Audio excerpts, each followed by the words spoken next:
नमस्कार, मैं हूं आपके साथ श्रेया गुप्ता और आप देख रहे हैं टीवी द्वापरा। आम आदमी पार्टी ने एक बार फिर चुनाव आयोग को निशाने पर लेने की साजिश रची है। जी हां, वो चुनाव आयोग जो देश में निष्पक्ष और पारदर्शी चुनाव कराने के लिए जाना जाता है, उस पर आम आदमी पार्टी लगातार दबाव बनाने की कोशिश कर रही है। लेकिन सवाल ये उठता है कि क्या आपका ये हमला सिर्फ चुनाव आयोग पर है या फिर ये एक लोकतांत्रिक व्यवस्था और चुनावी प्रक्रिया को कमजोर करने की सोची समझी रणनीति है।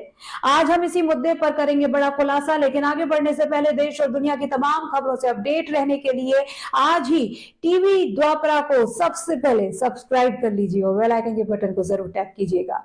और अब आपको बता दूं, आम आदमी पार्टी की नेता और दिल्ली की मुख्यमंत्री आतिशी ने प्रेस कॉन्फ्रेंस कर चुनाव आयोग पर संगीन आरोप लगाए। उन्होंने कहा कि चुनाव आयोग भाजपा को सपोर्ट कर रहा है और लोकतंत्र खतरे में है। लेकिन क्या सच में ऐसा है या फिर ये सिर्फ एक झूठ का नैरेटिव है?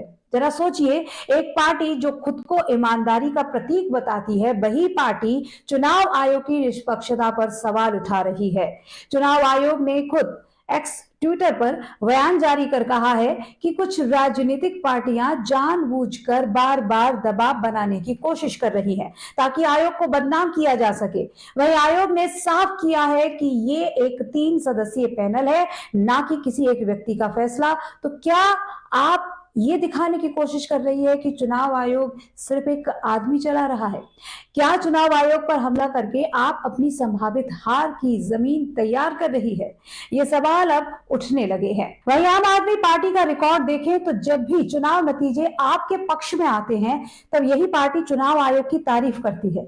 लेकिन जब माहौल उनके खिलाफ होने लगे तो वही चुनाव आयोग उनके लिए पक्षपाती हो जाता है। याद कीजिए 2020 का विधानसभा चुनाव, जब आपने 62 सीटें जीती थी, तब क्या उन्होंने चुनाव आयोग पर कोई आरोप लगाया था? नहीं। लेकिन जैसे ही इस बार माहौल बदला, चुनाव आयोग पर हमले शुरू हो गए। अगर चुनाव आयोग निष्पक्ष ना होता तो क्या 2020 में आपको इतनी बड़ी जीत मिलती?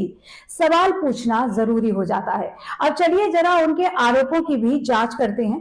जैसा कि आतिशी ने आरोप लगाया है कि बीजेपी के उम्मीदवार रमेश बिधूड़ी के समर्थक चुनाव आचार संहिता का उल्लंघन कर रहे हैं और दिल्ली पुलिस उन्हें बचा रही है। वजह से कैंपेनिंग खत्म होने के बाद साइलेंस पीरियड की शुरुआत हो गई।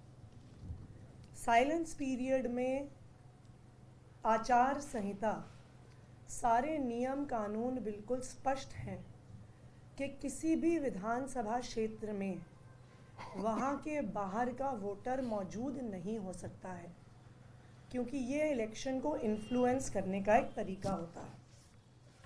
कल शाम को हमें खबर मिली कि रमेश बिधूड़ी जी की टीम से कुछ लोग हमारे एक झुग्गी क्लस्टर के लोगों को रात को धमका रहे थे। हम रात को गए वहाँ पे और दिनेश चौधरी जी, पहले किसी ने बताया था कि मनीष बिधूड़ी जी हैं, पर ये दिनेश चौधरी जी हैं, संगम विहार के हैं। जीपीएस टैग्ड फ़ोटो हमारे पास है जो क्लियरली कह रहा है कि 3 फरवरी रात को 11:30 बजे साइलेंस पीरियड में गिरिनगर बाल मुकुंद खंड में ये व्यक्ति मौजूद थे। मैंने रिटर्निंग ऑफिसर को फ़ोन किया, डीसीपी को फ़ोन किया, पुलिस की टीम आई और इनको लेकर भी गई। लेकिन जब हम इनके पीछे पीछे गए तो ये दिखा कि इन पर कोई भी एक्शन नहीं हुआ, इनको पुलिस ने जाने दिया। In the meantime police थाने की तरफ जाते हुए एक और गाड़ी में रमेश बिधूड़ी जी की टीम के कुछ लोग नवजीवन कैंप, नेहरू कैंप की झुग्गियों के आसपास घूम रहे थे। उनकी भी जीपीएस टाइम स्टैम्प्ड फ़ोटोज़ हैं हमारे पास। ये अनुज भाटी, जो मुझे बताया गया है कि शायद सगे भतीजे हैं, अनुज बिधूड़ी, जो मुझे बताया गया है कि सगे भतीजे हैं रमेश बिधूड़ी जी के, उनके भाई के सुपुत्र हैं और सेठी के नाम से इलाके में जाने जाते हैं। उसी गाड़ी में लालू बिधूड़ी, जो भी तुगलकाबाद गांव के निवासी हैं। इनकी भी जीपीएस टाइम स्टैम्प्ड फ़ोटोज़ हैं। इस लोकेशन पर हमने इलेक्शन कमीशन को बुलाया, रिटर्निंग ऑफिसर को कंप्लेंट की, फ्लाइंग स्क्वाड को बुलाया, पुलिस को बुलाया। जब एसएचओ वहाँ पे पहुँचे और उन्होंने अनुज बिधूड़ी को वहाँ पर देखा तो खुले आम एसएचओ साहब ने इनको वहाँ से सबके सामने फरार करवा दिया।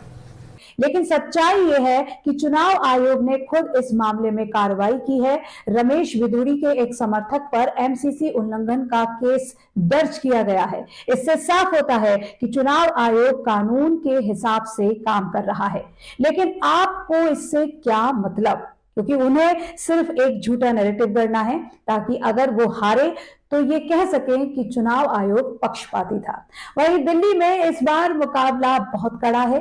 भाजपा पूरी ताकत से चुनाव लड़ रही है, कांग्रेस भी वापसी की कोशिश कर रही है और आम आदमी पार्टी पर इस बार कई तरह के आरोप लग चुके हैं।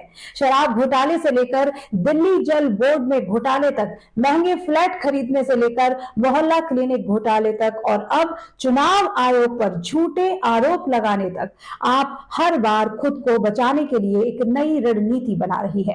लेकिन जनता अब जागरूक हो चुकी है।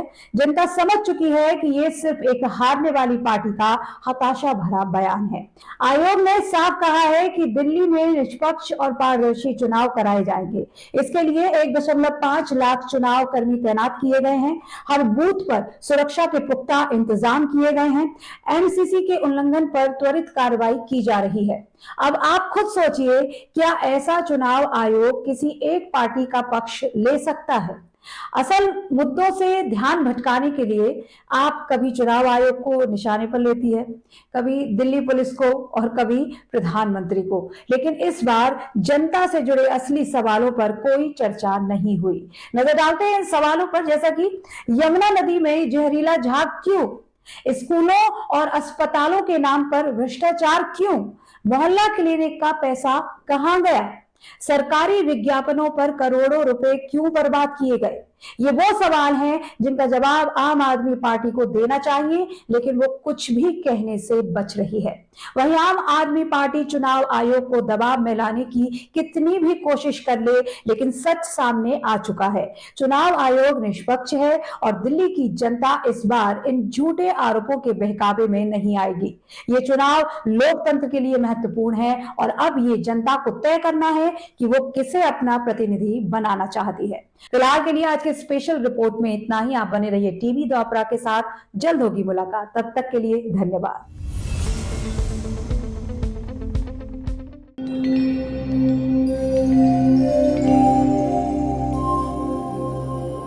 टीवी द्वापरा, संभवामि युगे युगे। अगर ये प्रोग्राम आपको अच्छी लगी तो लाइक, शेयर और कमेंट करें। टीवी द्वापरा के प्रोग्राम्स को हमेशा देखने के लिए सब्सक्राइब करें, बेल आइकॉन दबाएं।